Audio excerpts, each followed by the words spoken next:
On the Republican side, more of the caucus sites have reported 75%. Ted Cruz still maintaining his lead, 28% to 25% for Donald Trump, 22% strong third for Marco Rubio so far. A quarter of the votes still outstanding, but Ted Cruz is winning by 3,602 votes. Let's go over to John King. John, 25% of the votes still outstanding. It still could go either way, but Ted Cruz is developing a nice little lead there. He is, and I want to tell you about the big conversation in Republican circles tonight. Well, the CNN poll of polls coming into this, averaging out most of the credible polls in the last week or so before the Iowa caucuses, had Donald Trump at 31%.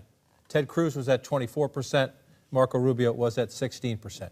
Insurgent candidates tend to overperform their poll numbers. At the moment, we'll see as they count the rest of the vote, 25% of the vote, Donald Trump is well underperforming, which is going to raise questions. Number one, about the strength of his organization. Did they have the ground game? And is celebrity drawing him big crowds, but he can't get them to the polls? And so this is a very interesting thing, and we'll see if it plays out as the campaign moves on to New Hampshire. Yes, still 25% of the vote to count, but in Republican circles tonight, they're saying this is proof to them that Donald Trump underperforms, does not have the strength of organization, and that Ted Cruz is overperforming and Rubio is overperforming. And when you look at how that is playing out in the Republican race, it's quite interesting. I said earlier what a big deal it would be if Ted Cruz wins Polk County. It's your urban and suburban county. It was 4 years ago Mitt Romney country. Why is Ted Cruz winning it right now? Because Rubio and Trump are splitting the establishment Republican vote, 47% if you add that up. Ted Cruz winning. Still, Marco Rubio could still get that. Donald Trump could still get that. Still 23% left to count. But Ted Cruz performing in places where you would not expect him to do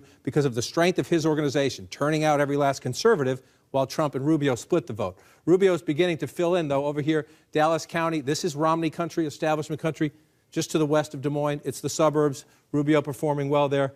Trump falling down a third place. But again, as they split the establishment vote, Cruz is sneaking in and keeping his percentages up in places, making up for the fact that Trump has had some success in these smaller evangelical counties. Smart tactical moves by the Cruz campaign.